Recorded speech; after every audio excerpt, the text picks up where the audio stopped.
Assalamualaikum warahmatullahi wabarakatuh.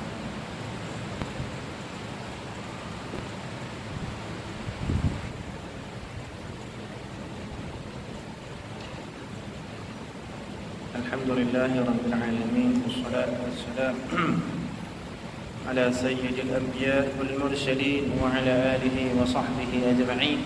Subhanaka la ilma lana illa ma 'allamtana innaka antal alimul hakim. Wala hawla wala quwwata illa billahil aliyyil 'azim. Rabbi yassir wa la tu'assir, Rabbi tammim al-khair. Amma ba'da.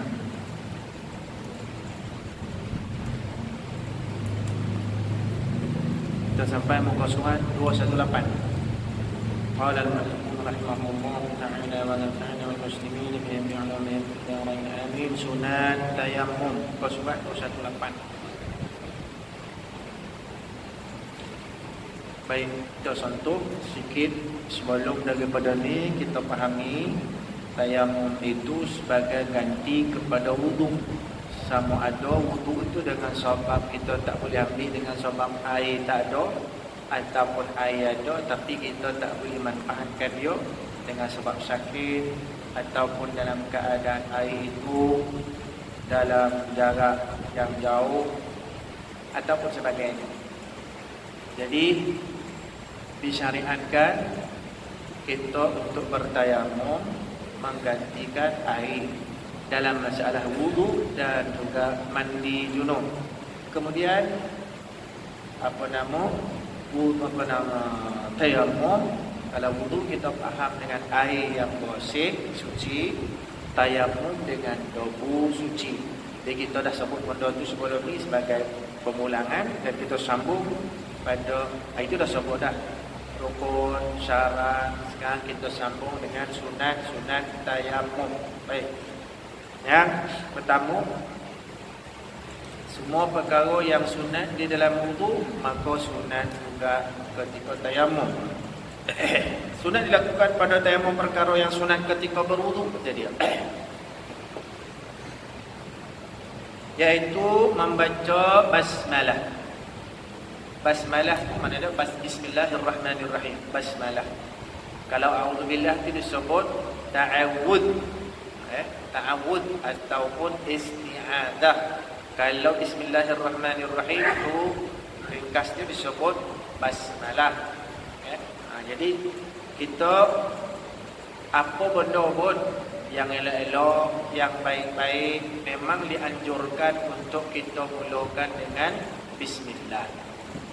Fabda'u bi bismillah. Mulakan segala urusan kita dengan bismillah.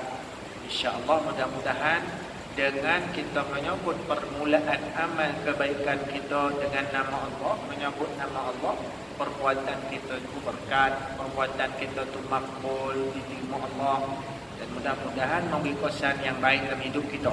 Apa saja kita nak masuk rumah pun kaki kanan bismillah. Kalau nak keluar rumah lain nak zikirnya bismillah, tawakkaltu ala Allah. Ada tak bismillah yang sambung sikit tawakal. Tapi bismillah itu penting. Nak makan bismillah, nak pakai baju bismillah. Apa urusan-urusan harian kita mulakan dengan bismillah. Itu anjuran daripada agama kita.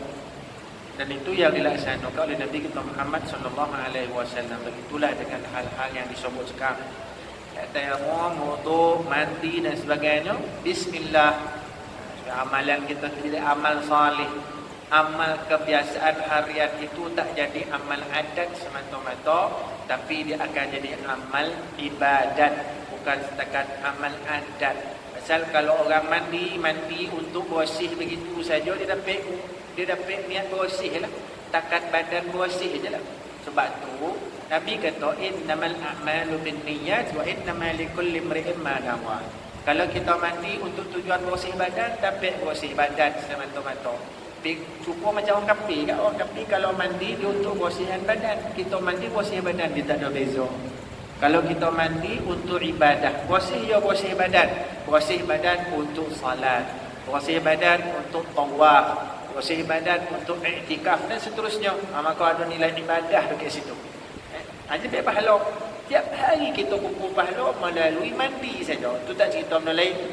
Malam-malam urusan kita, kalau kebiasaan tu hanya setakat adat semata-mata yang tak ada beza pun antara kita dengan kafir, kalau kita niatkan dengan yang disebut tadi, bertukar dah jadi ibadah. Pahala dah ke situ. Wa inna malikul limri'in ma nawa. Setiap suatu benda yang kita buat itu ada apa yang kita niatkan. Niat untuk ibadah dapat pahala. Niat adat besok-besok tak dapat pahala pun besok. Baik. Mulakan sapuan. Ini selain daripada basmalah, kita mulakan pada bahagian atas muka. Jadi kalau wudu pun kita mulakan daripada atas muka kan. Sama tayamum.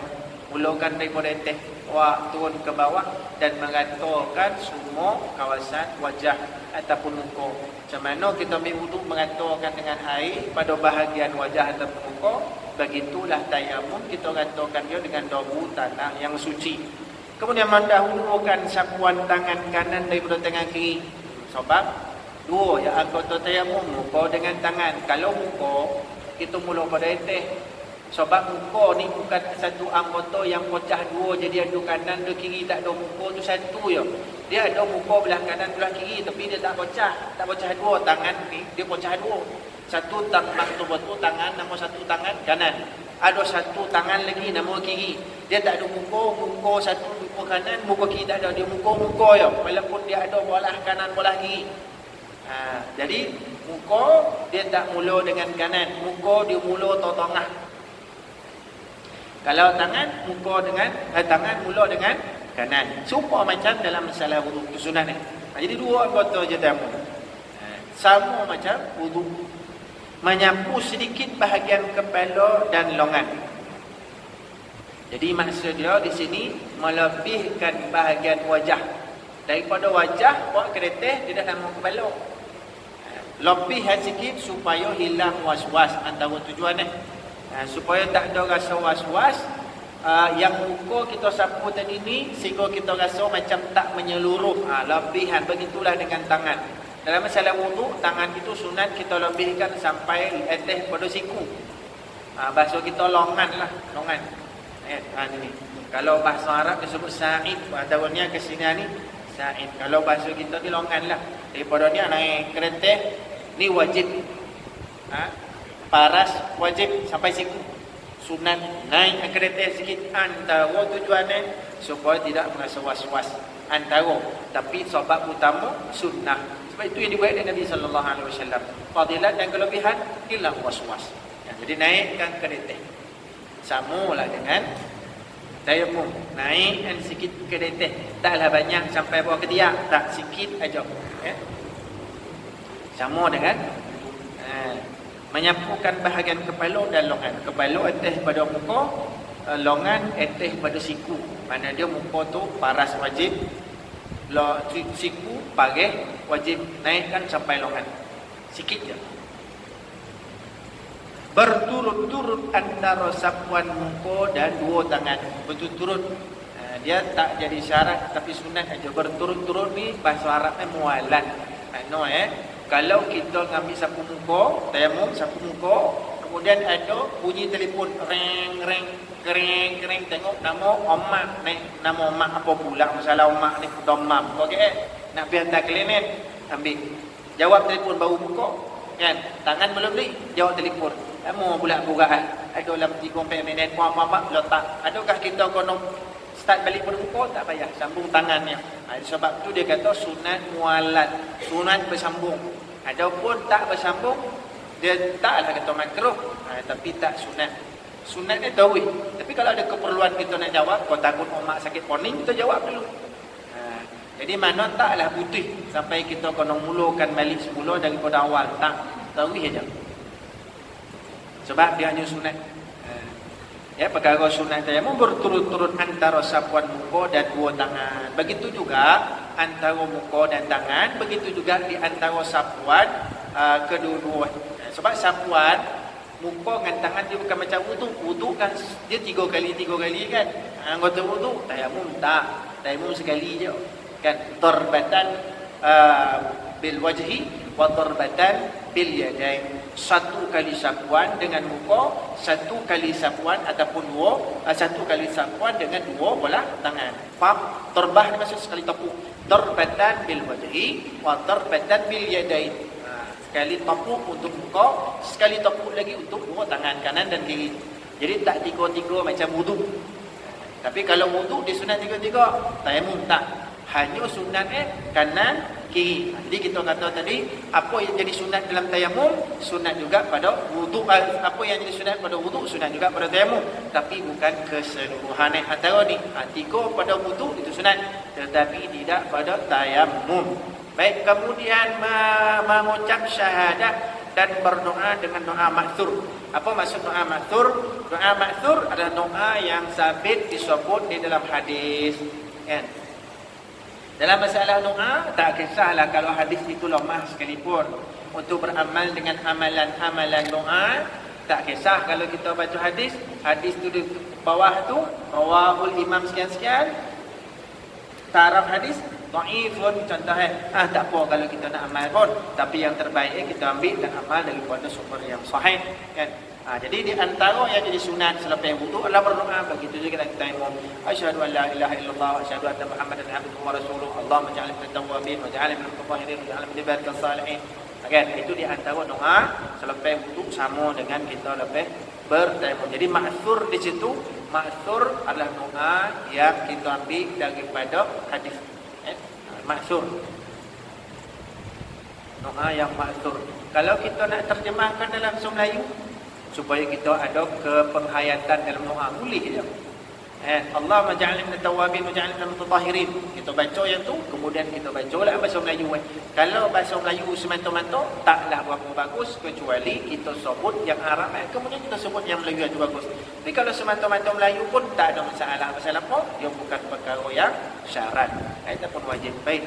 Hadis an Ammar bin Yasir radhiyallahu taala anhu. Radhiyallahu taala anhuma. Kenapa? Ammar dan anaknya Yasir, kedua-duanya, kan? Bahkan Umar sekali, Sumayyah, semuanya itu ada daripada kalangan sahabat Rasulullah sallallahu alaihi wasallam radhiyallahu taala anhum ajma'in. Kisah ni masyhur. Hadis tak payah nak cerita kisah. Cuma nak gambarkan radhiyallahu anhuma. Kenapa anhuma? Kedua yang disebut nama tu sahabat Nabi. Ammar itu sahabat, anak Yasir bapa pun sahabat. Kedua-duanya syahid, kan? Radhiyallahu taala anhuma annahum tamassahu wa hum ma'a Rasulillah sallallahu alaihi wasallam bis-sa'id li salatil fajr fadarabu bi akuffihim as-sa'id thumma masahu wujuhahum mashatan wahidatan thumma 'adu fadarabu bi akuffihim as-sa'id marratan ukhra wa masahu bi aydihim kullaha ila al-manakib wal abad wa qadiyah min butuni akuffihim. Sampai teh ni dengan tayamum. Apa ni pergi ketiak. Kita longan ni dah kan. Sampai bawah ni. Sini. Ni apa? Tak apa, dia baca tengok. Daripada Ammar bin Yasir radhiyallahu taala anhu, para sahabat bertayamum dengan tanah. Ini cerita tayamum. Ketika mereka bersama-sama Rasulullah sallallahu alaihi wasallam untuk mengerjakan salat subuh. Maknanya masa itu tak didapati air untuk berwuduk, maka diganti dengan debu. Mereka menepukkan tangan ke atas tanah dan menyapukan ke muka sekali sapuan. Sekali ya. Kemudian mereka menepuk tanah sekali lagi dan menyapukan pula ke seluruh tangan hingga pangkal lengan. Pangkal lengan ini, pangkal lengan. Yang bawah lengan ni, betul bawah bahu ni ketiak, sebelum sampai ketiak. Kalau bahasa Arab tu ibti itu dah ketiak dah. Kan? Di mana sapuan tu memang dilebihan betul. Ni tayamum. Sama dengan salah wudu pun naik. Kan? Ni wudu. Kalau tuan-tuan ambil wudu, elok kita lebihan. Sangat-sangat baik. Samping sunnah, dia juga sunat yang sangat-sangat dianjurkan yang menjadi kesempurnaan salat. Apa tu? Dia tersebut kesempurnaan wudu. Dah tentu dah. Itu dari bab wudu sempurna dah. Tapi yang tu membawa kepada kesempurnaan salat. Bayangkan tu. Jadi ramai ulama menyebut kalau kita nakkan solat kita tu sempurna, usaha macam mana wudu kita boleh sempurna. Sebab itu belajar macam mana nak ambil wudu itu bukan benda kecil, benda besar. Kan? Jangan kita pandang ringan. Sehingga kalau kita ambil wudu, contohlah kalau basuh kaki buka paip kita ulu-ulu kaki itu tak sempurna. Yang sempurna digosok.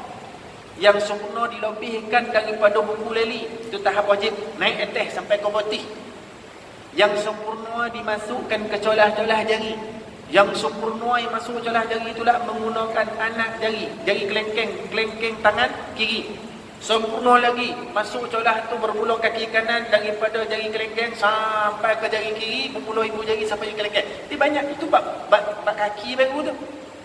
Ada muka, ada kesempurnaan sapu muka. Bab tangan, ada kesempurnaan sapu tangan sampailah selesai kepada kaki, seterusnya dengan doa selepas daripada selesai wudu. Itu semua kesempurnaan wudu. Kata Nabi SAW, itu punca macam mana nak jadi sempurna salat kita. Sebab Nabi kata apa? At-tuhur miftahus salat. Kita dah sebut dah hadis tu. Tuhur itu merujuk kepada bersuci yang jadi syarat untuk salat. Sama ada berkait dengan wudu, berkait dengan tayamum, berkait dengan mandi. Semua tu bertuhur. Jadi sempurnakan terutama wudu lah. Sebab kalau kita ambil kita hari ni, wudu lah yang penting kan. Selain daripada mandi. Mandi tu mandi junub, mandi wajib dah tentulah kita kena ikut aturan yang wajib-wajib tu. Kan? Jadi nak capai kesempurnaan salat, mesti cerita kesempurnaan wudu, termasuk yang kita bahaskan daripada kitab ni. Tayamum sama kan? Banyak orang tanya kan, Ustaz, Tuan Haji, Tuan Guru, Tuan Syekh, macam mana kita nak dapat sempurna solat? Ataupun yang paling popular solat ni, macam mana kita nak dapat khusyuk solat? Kalau tuan-tuan tanya saya, tahap saya macam tuan-tuan dia. Tak pun mungkin lebih tahu lagi. Jadi orang macam saya ni tak sesuai nak bicara hati. Sebab hati ni pun banyak manjak tak betul kan. Tapi dari sudut zahir, apa yang kita dapat panduan daripada hadis, sempurnakan wudu. Wudu ni pun zahir, insya-Allah benda tu akan masuk dalam hati kita. Hati ni Allah pegang. Hadis tu pun dah. Hati ni Allah pegang. Khusyuk itu tempat ke hati. Walaupun ada hadis cerita tentang khusyuknya anggota, tapi khusyuk anggota dengan aturan solat. Sunat solat tangan ke semia.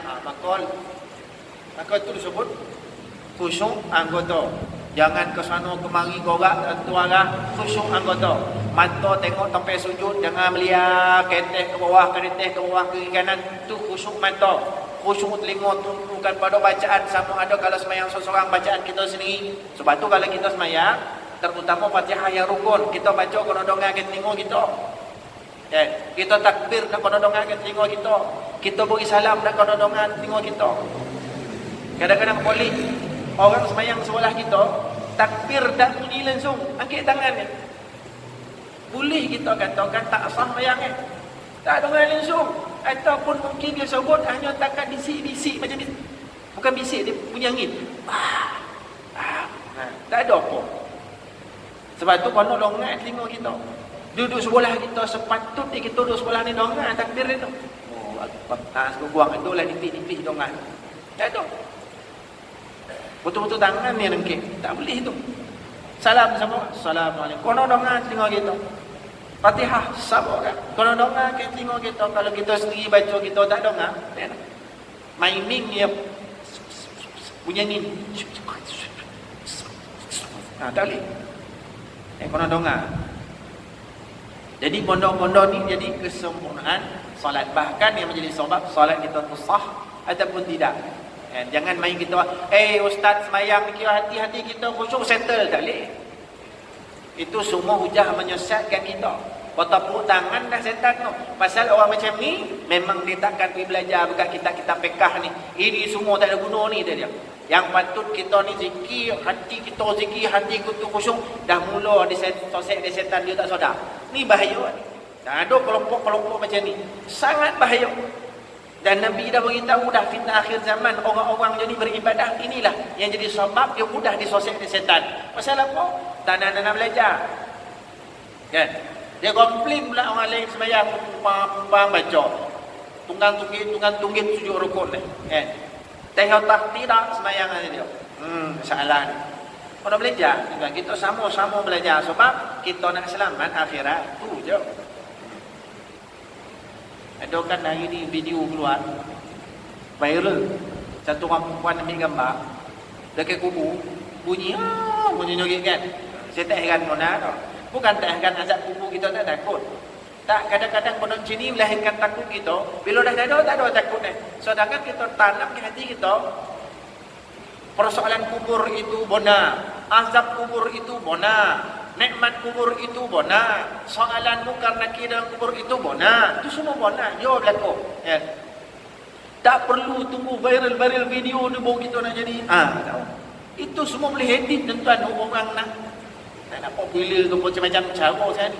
Ambil gambar di kubur, diletak sound dalam tu. Yang macam menyorit lah, apalah. Macam-macam boleh buat. Sekalipun kalau batu dan bona, patut kita lebih jadi muhasabah dari kita. Tu je. Bukan kerja kita pun viral. Kita pun jadi apa panggil tu? Hantarlah. Forward ke orang. Forward ke tu kerja kan. Biar orang semua takut. Dia tak ada takut kena. Tak boleh. Sekarang zaman-zaman viral. Apa semua nak viral. Tangan ni tak nak duduk diam. Ya viral.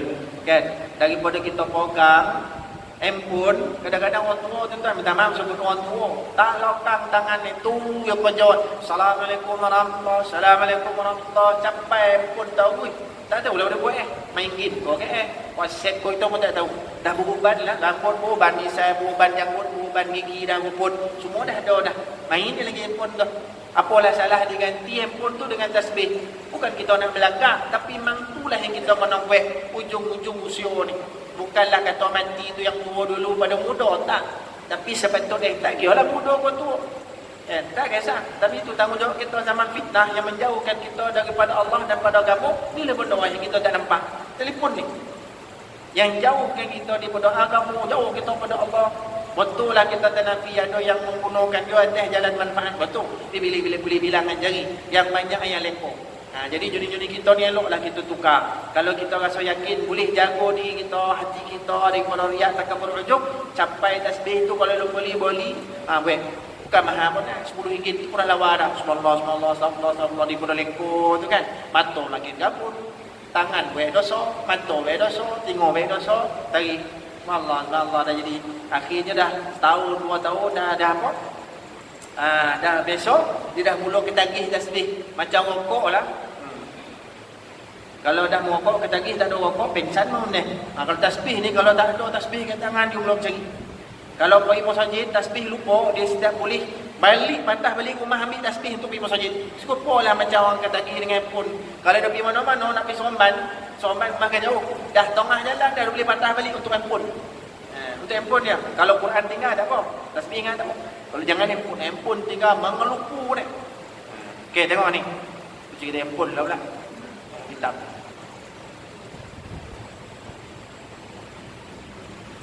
Baik, nombor 2. Merenggangkan jari-jari tangan ketika menepuk tanah sekali tepukan untuk menaikkan dagunya dan menyapu seluruh muka. Maksud kita kan saya sebut hari tu ni, bila kita nak bertayamum dengan dagu, ni kalau kita nak praktik lah dekat rumah, tak apa kan. Walaupun kita ada air, wuduk lah, tak apa, kita untuk praktik kan. Ilmu yang kita baca ni mungkin kita tak praktik pasal jarang-jarang kita nak menggunakan tayamum. Tak ada sebab kan.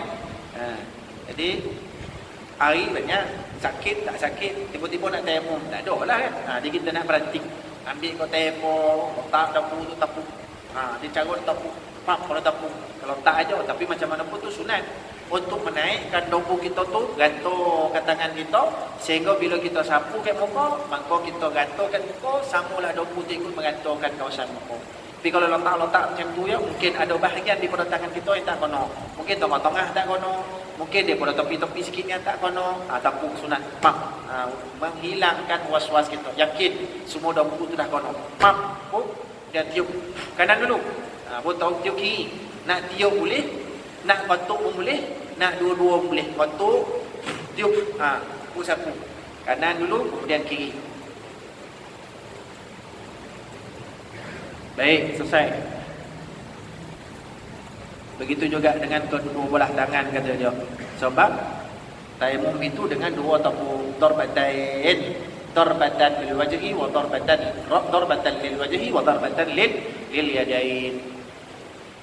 Satu kali tepuk untuk muka, satu kali tepuk untuk dua tangan. Baik, nombor 3, menipiskan debu dengan mengirai kedua belah tapak tangan sedikit atau meniupnya. Ini saya dah sebut, tak payah ulang. Mengirai itu maksud dia kita tepuk tadi itulah, terpetuk tu. Tu mengirai dengan tiup. Salah satu ataupun dua-dua tak apa. Anna Rasulullah sallallahu alaihi wasallam qala lah, Nabi berkata kepada nyo siapa? Ammar bin Yasir. Pada hadis, innama kana yakfika anta tasna' hakadha fa daraba bi kaffayhi darbatan 'ala al-ardi thumma nafadhaha wa fi riwayatin ukhra wa nafakha fihima thumma masaha bihima. Satu kata tepuk, satu kata riwayat pun tiup. Cukuplah engkau berbuat begini sahaja. Ada tepuk dengan sambil baginda menepuk kedua tangannya ke atas tanah sekali, kemudian mengirainya sedikit. Satu riwayat dia kata kemudian meniup kedua-dua tangan itu. Baik, bertayamum setelah masuk solat waktu. Ini syarat ni. Ini bukan. Jadi maksud dia pondok sunat dah selesai dah. Yang ke-8 ni syarat ni.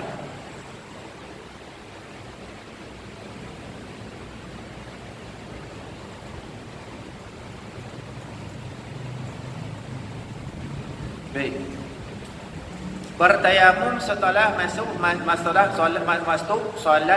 setelah waktu solat masuk. Sesiapa mempunyai sebab untuk bertayamum bagi mendirikan solat fardu tidak boleh berbuat demikian kecuali setelah waktu solat tersebut masuk dengan yakin. Sebab kalau katakan kita dalam masjid tak ada masalah. Kayak surau ada radio di TV. Kalau kita keluar musafir, kita pergi masuk hutan berburu, itu kita kena dengan yakin. Kalau kebetulan tak bawa handphone, tak bawa jam, yang boleh kita ukur dengan tepat masuk waktu. Mungkin kita ukur, kita agak-agak 1.20. Jam bawa 1.20, lajanglah 1.5, yakin kita. Tapi kalau mondor tak ada, ustaz dia tengok matahari, kalau mondor hujan, macam mana ukuran kita?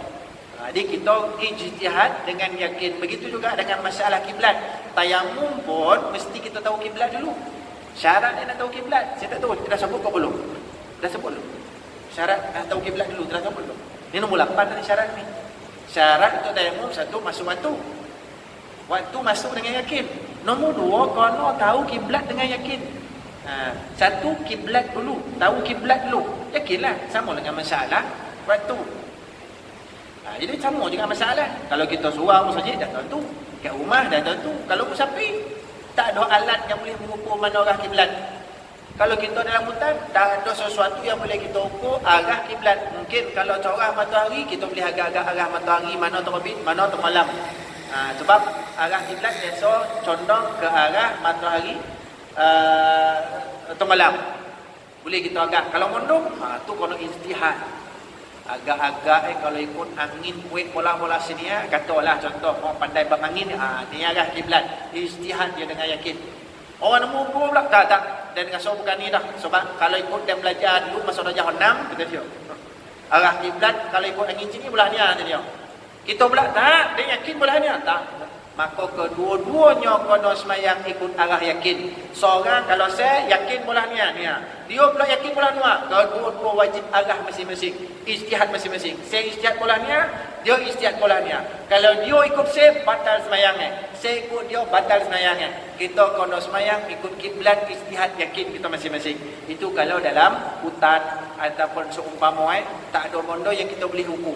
Kalau kita yakin arah kita, ikut ilmu kita belajar. Kalau memang kita jahil murakkab, kena ikutlah dia. Kalau kita ada keyakinan atas ilmu kita kata yakinlah ni, memang yakin tu. Kita pula, dia pula belah dia. Jadi masing-masing ini di antara orang yang haram solat berjamaah. Ini di antara disebut dalam kitab fiqh Syafi'i. Haram solat berjamaah. Antara. Kan boleh jamaah 2 orang kan? Boleh. Tapi masing-masing ijtihad dia Kiblat arah lain dengan sebab-sebab lautan apa semua tadilah, kan? Tak boleh solat jamaah. Solat jamaah batal bagi orang yang tidak yakin arah seorang yang lain tadi. Kan? Baik. Sesiapa mempunyai sebab untuk bertayamum memberi solat fardu tidak boleh berbuat demikian kecuali masuk waktu. Di qauli sallallahu alaihi wasallam, fa ayyuma rajulin min ummati adrakathu shalah falyusall. Sesiapa daripada umatku mendapati waktu solat telah masuk, hendaklah dia mengerjakannya. Ainama adrakatni shalah tamassahtu wa sallaitu. Di mana-mana aku mendapati waktu solat telah tiba, aku bertayamum dan menunaikan solat. Hadis. Kedua riwayat menunjukkan bahawa tayamum itu dilakukan ketika hendak bersolat, sementara solat pula tidak boleh dilakukan kecuali setelah tiba waktunya. Itu jelas tuan, setelah masuk waktu tayamum. Wudu boleh. Wudu boleh. Kalau kita wudu waktu subuh, wudu yang sama pakai waktu zuhur, boleh tak? Boleh. Tidak ada sesuatu yang membatalkan wudu kita. Wudu subuh pakai untuk zuhur, tak salah. Tayamum tak boleh. Banyak riwayat ulama-ulama yang memang kaki solat malam, kaki ibadah malam. Banyak ulama atau Imam Ahmad bin Hanbal, pernah diriwayatkan Imam Abu Hanifah dan Nu'man, begitu juga dengan yang lain-lain, Imam Syafi'i rahmatullahi taala alaih, yang salat subuh menggunakan wudu salat Isya. Hebat tak tu? Hebat. Salat subuh menggunakan wudu salat Isya. Mana tak tidur. Kalau tidur pun macam kita lah, tidur sambil-sambil duduk, dan tidurnya sikit-sikit, tidur yang ringan, tidur yang kejap-kejap lah. Orang yang bertayamum boleh melakukan satu solat fardu sahaja. Kena ingat, ya? Syarat ini. Untuk tayamum, satu solat fardu. Tak boleh dua, walaupun tidak ada sesuatu yang boleh membatalkan tayamum seperti mana batalnya wudu. Untuk tidak bersentuhan dengan kulit perempuan yang ajnabi ataupun bini kita, tidak tidur dengan tidak tetap papan punggung, tidak, tak ada peksan, pokok semua yang membatalkan wudu tu tak ada ke dia. Tetapi telah masuk waktu yang satu lagi, yang kedua, automatik tayamum tu batal. Kau nak ambil baru. Dia sama lebih kurang dalam masalah apa? Masalah tayamum kan. Ada lagi khuf. Di situ dah khuf itu kan. Tanpa kita tumpulah tayamum, kita campurkan masalah itu. Baik, di samping beberapa solat sunat yang dikira termasuk solat jenazah. Jadi maksud dia, kalau kita dah ambil tayamum, satu solat fardu, satu solat fardu. Adapun yang sunat-sunat kita boleh. Solat sunat rawatib boleh, solat sunat tahiyatul masjid, solat sunat wudu, solat sunat hajat, solat sunat taubat, solat jenazah fardu kifayah. Semua boleh. Dan semua tu jadi boleh, tetapi kalau fardu dia tak boleh. Hatta kalau kita salat jamak antara zuhur dengan asar, contoh zuhur dengan asar, ataupun kalau kita solat jamak takhir, contoh masuk waktu asar kita nak lumpuhkan zuhur dengan asar, kan? Jadi waktu zuhur tak ada masalah, air ada. Kita jalan sampai satu tempat, kita berhenti ke RNR nak solat asar, jamak sekali dengan zuhur, jamak terakhir. Ni waktu dah 6.30 ataupun 6.45, 7 lebih sikit dah maghrib, kan? Kita berhenti RNR, tak ada. Macam mana nak semayang dengan tayamum. Okey, kita semayang tayamum, kali mazhab Syafi'i kita dulukan solat yang pertama, zuhur dulu kemudian baru asar. Kalau jumhur ulama asar dulu kemudian baru zuhur, tak kisah, boleh amal kedua-dua. Kemudian kita dah bertayamum, kita tayamum untuk solat zuhur, kata ambil yang Syafi'i punya. Mazhab Syafi'i dia dulukan waktu pertama, ambil zuhur dulu 2 rakaat. Habis zuhur tayamum pula sekali lagi, baru boleh asar. Faham sebab tu satu tayamum, satu solat fardu. Dia tak boleh dua. Walaupun dalam masalah jamak tu seolah-olah macam kita berjalan sekali, tak, dia 2 solat waktu dekat situ. Dia 2 solat fardu. Semayang zuhur, lepas semayang zuhur, tayamum pula sekali lagi, kemudian boleh solat asar jamak terakhir. Dipaham ya? Taktim takhir sama. Asalkan dia 2 solat fardu. Dia tak boleh satu tayamum kat situ, pada 2.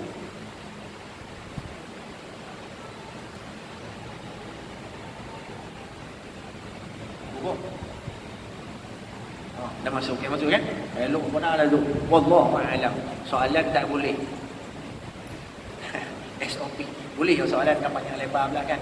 Jadi saya ingat takat tu dululah. Bolehlah nanti soalan kita tangguhkan yang akan datang insya-Allah lepas 31 Ogos, mudah-mudahan kita dah ada dah SOP. Mudah-mudahan sebab kata dia dapat 31 Ogos. Insya-Allah lah mudah-mudahan kita buka soalan yang baik daripada Allah, buang daripada kelemahan. Sallallahu alaihi wasallam wa ala Muhammad wa ala alihi wasallam. Subhanakallahumma bihamdika asyhadu an la ilaha illa anta nastaghfiruka wa natubu ilaik. Allahumma arina al-haqqa haqqan warzuqna ittiba'ah wa arina al-batila batilan warzuqna ijtinabah. Allahumma faqqihna fid-din wa 'allimna at-ta'wil. Allahumma rabbana zidna 'ilman warzuqna fahma. اللهم اجعل جمعنا هذا جمعا مرحوما وتفرقنا من بعده تفرقا معصوما. صلى الله على سيدنا مولانا محمد وعلى اله وصحبه وسلم والحمد لله رب العالمين. السلام عليكم ورحمه الله.